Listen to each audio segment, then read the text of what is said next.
All right, let's look at your beauty beat right now. The likelihood that you've RSVP'd for one, that you're on your way to one, or have one coming up.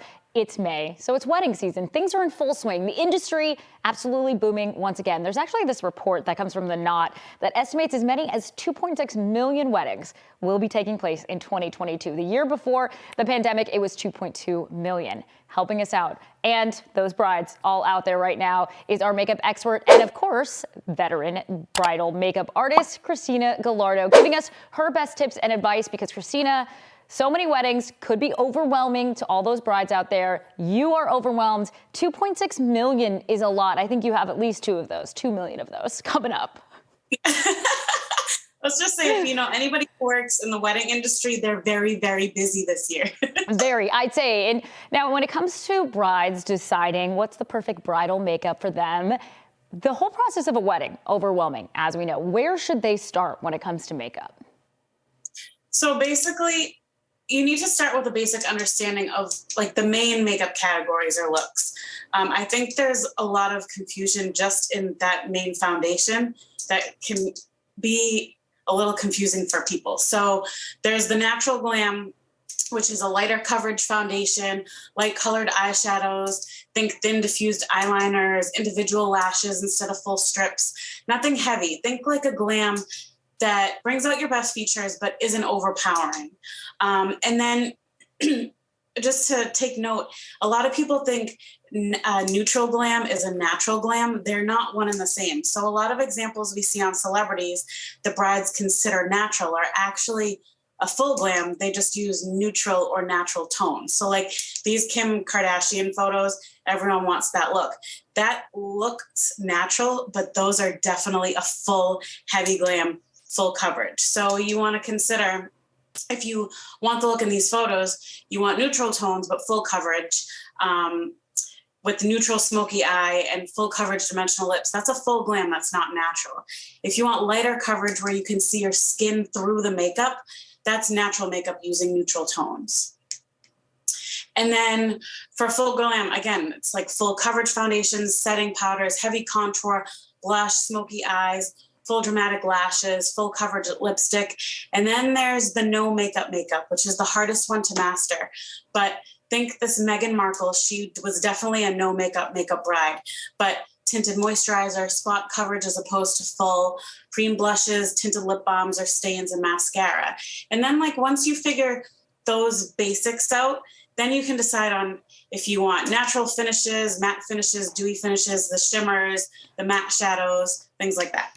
Okay, so once we know those categories, what are some things for brides to consider to kind of help them decide on which one of those looks that they want for them personally?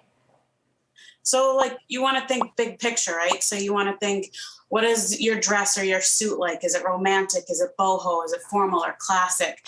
The venue, is it indoor versus outdoor, formal versus informal?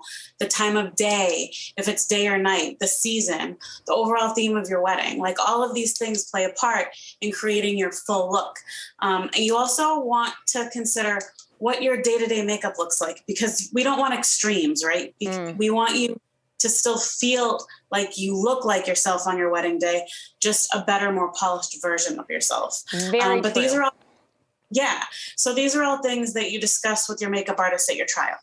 So trial's obviously very important. The last thing you want to do is look back at your pictures and think, who is that? Or people to go, are we at the right wedding? Is that the right girl?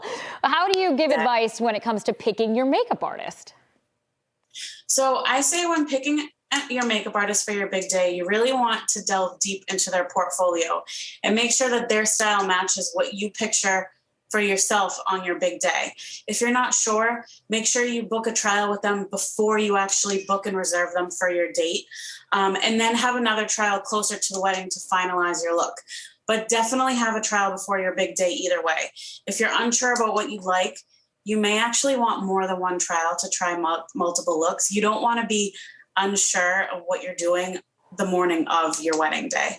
But make sure you do your research, bring lots of photos of looks you like, but focus on faces with similar features and coloring as you, because makeup translates differently. So if you think you like something on a blonde with blue eyes and your a brunette with dark eyes, it's going to translate differently on you.